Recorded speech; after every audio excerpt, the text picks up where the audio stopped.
Bienvenue à l'antenne, Wahab. Bonsoir, Koba. Bienvenue à nos milliers d'auditeurs de la Tempo Africa.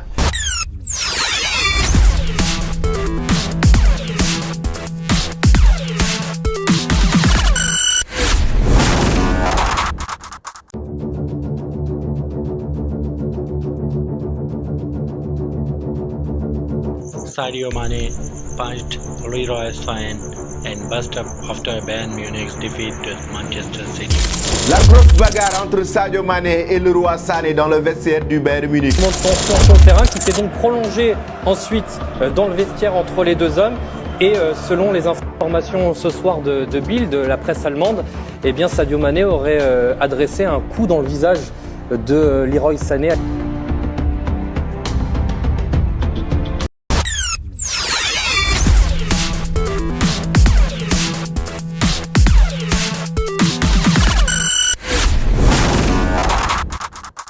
Alors aujourd'hui, je sais très bien que ça va te faire plaisir qu'on puisse parler de sport. Donc aujourd'hui, nous avons suivi sur les réseaux sociaux, particulièrement sur les tweets, qu'il y a eu un accrochage malheureusement entre Sadio Mane et Leroy. Et Leroy Sané, bien sûr, c'était à l'occasion du match aller de la Ligue des Champions, les quarts de finale qui ont démarré hier sur le vieux continent. Et donc voilà, le Bayern Munich a été malmené, voire complètement surménagé ou alors dominé par les Mancuniens de City. Et ça fait déjà deux défaites importantes, je vais le dire comme ça, deux défaites importantes du club bavarois en une semaine après l'élimination en Coupe d'Allemagne par Fribourg. Le Bayern se voit encore dos au mur, en tout cas face à Manchester City lors de ce match aller de la Ligue des Champions. Donc 3-0, ça a fâché. Et Sadio Mane qui était entré en jeu peu après l'heure de jeu à la 69e minute, le technicien allemand Thomas Tuchel à l'occurrence, il a voulu réaménager son milieu de terrain, voire même l'attaque, mais Sadio Mane est entré mettre un peu de l'ordre au niveau du front de l'attaque du club bavarois, mais Leroy Sané n'a pas voulu comprendre la chose. Et on a déjà ressenti sur le terrain qu'il y a quelque chose qui n'allait pas entre ces deux joueurs, ces deux stars, pour ne pas le dire. Et au vestiaire, dans les vestiaires, on a senti qu'avec tout ce qui s'est passé sur le terrain, les gens, particulièrement Sadio Mane, la star, le deuxième meilleur joueur au monde, n'a pas pu se maîtriser. Et voilà, il y a eu altercation entre lui et Leroy Sané.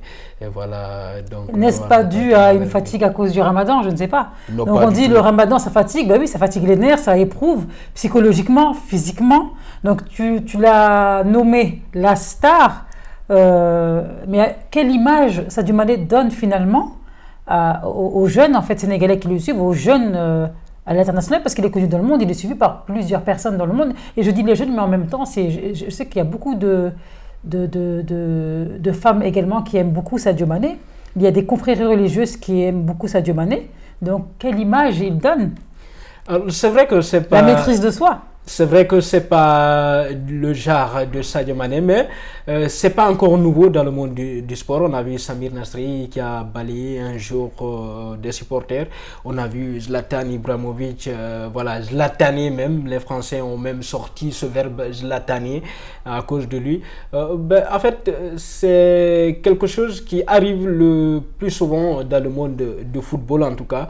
C'est juste que parfois les médias ils ont tendance à cacher la chose, mais là avec tout ce que le club allemand est en train de vivre actuellement, c'était pas quelque chose qu'il pouvait facilement garder comme ça à l'intérieur sans que ça ne ressorte. C'est pourquoi le média allemand, notamment Bild, qui a ressorti cette information. C'était aussi pour avoir du buzz, je pense, de dénoncer un acte de Sadio Mane. Je pense que le média allemand cherchait juste du buzz, il faut dire la vérité. Oui, en même temps, ça va faire oublier les supporters cette défaite de 3-0 qu'ils doivent rechasser la semaine prochaine lors du match retour à l'Allianz Arena. En tout cas, cela n'entache en rien l'image de Sadio Mane, qui a eu justement des prix par rapport à sa droiture, par rapport à son côté justement très ancré dans le social, qu'il aide pas mal de personnes et en toute discrétion. Donc ça reste encore un exemple pour tout le monde, ça reste un exemple pour le Sénégal et on le soutient encore en tout cas parce que c'est une image emblématique que les gens retiennent. Et ce qu'on va penser également, c'est juste un être humain. C'est un être humain qui a le droit d'être en colère, qui a le droit d'avoir un sentiment vis-à-vis de quelqu'un d'autre, chose qu'il n'a pas dû apprécier. Il ne savait pas quoi faire qu'autrement que de... que d'apporter sa réplique. Parce que en fait, c'est l'heureux Sané qui lui a provoqué. On a senti déjà sur le terrain, je vous ai dit. Et dans le vestiaire également, quand le coach a parlé, voilà, il a fait cette remarque. Le média allemand déjà l'explique très bien. Il a fourré un regard vraiment qui n'est pas courtois. Et ça n'a pas plu à Sadio Mané. Un regard provocateur en fait. Voilà, 2 fois. Donc c'était voilà, la goutte d'eau qui a fait déborder le vase. Donc il pouvait pas se retenir. Personnellement, mais moi, je peux dire, je reviens de blessure. Toi le calme. Cette histoire. Toi le calme. Non, d'accord. On va s'expliquer. Je reviens de blessure. Il y a 1 mois ou 2 semaines comme ça. J'ai du mal à retrouver mon temps de jeu. Je ne fais que gratter quelques minutes match après match. Et jusque-là, d'abord, je peux dire qu'il n'a même pas cumulé au moins les 90 minutes depuis son retour de blessure. Il ne fait que gratter des quinzaines de minutes, des dizaines de minutes par match. Et jusque-là, pas l'équivalent des matchs de football. Et donc, si mon coéquipier, ou alors, je ne parle même pas de mon adversaire, parce que si c'est mon adversaire, ça va être... si c'est mon coéquipier, se donne des trucs comme ça à mon encontre, il joue à ma place et il ne veut même pas que je développe mon jeu. Ou alors, il n'est pas pour l'avancée de notre équipe. Et franchement, est-ce que ce n'est pas de la jalousie donc de la part Non, ce n'est pas de la jalousie. C'est pas de la jalousie. Sadio Mané ne fait que respecter. Non, pas Sadio. J'ai dit, est-ce que ce n'est pas de la jalousie de la part de Leroy? J'ai pas dit Sadio Mané était jaloux. Le roi Sané. Je peux dire, bon, c'est une enfanterie à peu près. Parce que le roi Sané, on le connaît pour son professionnalisme. Depuis déjà qu'il était en Angleterre, on a vu que c'était un joueur intéressant. Voilà. Et il était professionnel jusque-là. Mais franchement, hier, on n'a pas compris pourquoi voilà, il ne voulait pas respecter cette consigne-là ou alors cette altercation-là. Et il a reçu un coup dans la joue. Après, comme je dis, les coulisses, on ne sait pas ce qui se passe. Donc, on n'est pas là aussi pour parler en réalité parce qu'on ne sait pas ce qu'il y a eu avant. Nous ne connaissons pas les antécédents. On ne connaît pas les antécédents. On ne connaît pas les antécédents entre les deux. On ne connaît pas les antécédents. En tout cas, que la paix revienne pour que les buts se fassent comme tu as dit tout à l'heure. Pour que les matchs futurs se passent très très bien, parce que c'est un peu dommage qu'il y ait cette amertume et quelques rancœurs gardées, et finalement on le sentira dans le jeu de chacun et dans l'équipe finalement qui sera pénalisée. Qui sera pénalisée, surtout le mercredi prochain, c'est le match retour, c'est le plus important pour moi face à Manchester City. Ils ont pris 3 buts au match aller sans marquer le moindre but, donc la tâche sera assez lourde parce qu'il faut marquer d'abord par 3 fois pour espérer les prolongations. Et si vous marquez par 3 fois, vous espérez les prolongations. Et sans encaisser de but. Et donc, si c'est la qualification directe durant les 90 minutes, il faut marquer plus de 3 sans encaisser. Donc, ça va être très compliqué pour Thomas Tuchel et sa bande, notamment la bande de Sadio Mané et autres. Alors, on l'a dit à la précédente émission à l'antenne, nous sommes dans les 10 derniers jours du Ramadan. Mais justement, avant d'arriver à ces 10 derniers jours du mois de Ramadan, je voudrais tirer mon chapeau à Hervé Renard. Hervé Renard, ce coach, franchement, cet entraîneur, ce sélectionneur, on va le dire, le désormais ancien de l'Arabie Saoudite qui a rejoint l'équipe de France féminine, de Wendy Renard et sa bande. Donc, on a vu que son départ, et alors son démarrage a été assez fort, notamment face au Canada et autres en match amical. On a vu qu'il a réussi en dehors du football, il a réussi à unir une équipe. On a vu le retour de Sommer, la meilleure buteuse de l'histoire même de cette équipe de France. On a vu la capitaine Wendy Renard très contente, contrairement au moment où Corinne Diacre était là. C'était pas l'amour entre les deux filles, on va dire. Corinne Diacre, même si elle est plus âgée que celle-là. Mais bon, vraiment chapeau à Hervé Renard. Pas mal de personnes étaient sceptiques concernant sa prise en charge d'une équipe féminine.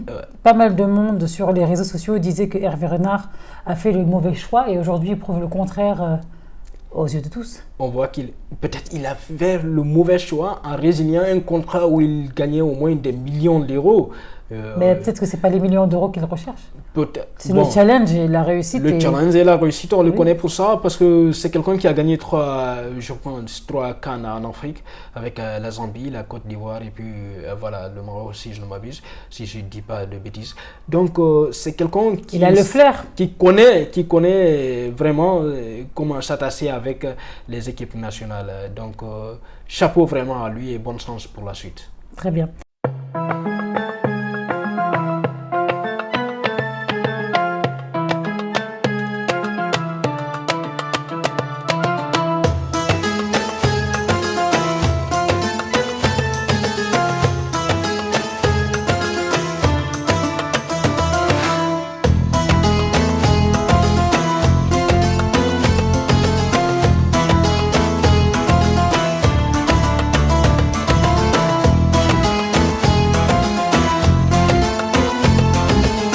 Alors, on le disait tout à l'heure, les 10 derniers jours du Ramadan, Wahab. Alors là, c'est vrai que tout le monde est concentré, très actif sur la lecture, sur les zikrs, sur les wirds. Alors, on n'a pas parlé d'un fait concret et exact, donc des femmes empêchées pendant une petite période dans le mois, due au menstru, il faut le dire clairement.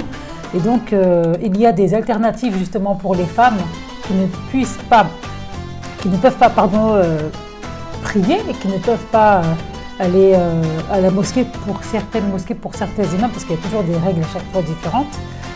Donc là, les femmes n'ont pas à s'en faire, surtout si ça tombe à la nuit du destin. Elles peuvent faire des zikrs astaghfirullah. Elles peuvent lire le Coran, mais je n'ai pas dit toucher le Coran. On peut le lire à travers un smartphone. On peut le lire à travers une tablette, donc là c'est autorisé, c'est permis. Ce qui est interdit, c'est de toucher le Coran. Donc en fait, et le voyageur aussi, le voyageur est permis en fait de ne pas jeûner. Bien entendu, après ce sont des jours qui se rattrapent pour être en forme, pour avoir ces jours, pour payer sa dette. Pour payer sa dette. Du mois du jeûne. Parce que la cantine, ça se paye déjà. Donc ça se paye. Et ça se paye, il faut que ça paye. Moi, franchement, j'ai envie de dire que voilà, c'est pas. C'est quelques jours de Ramadan, encore une fois. C'est quelques. Voilà. 6 derniers jours, 7 derniers jours, j'ai envie de dire, parce que les 10 pour moi ça va être long, mais bref, plus sérieusement, les 10 derniers jours, c'est des jours très importants durant le Ramadan. C'est des jours où on s'attend vraiment à de la récompense. Et puis, en tout cas, c'est des jours où on retrouve le fameux Laylatul Qadr, la nuit du destin, la nuit qui a coïncidé à la descente du Saint-Coran.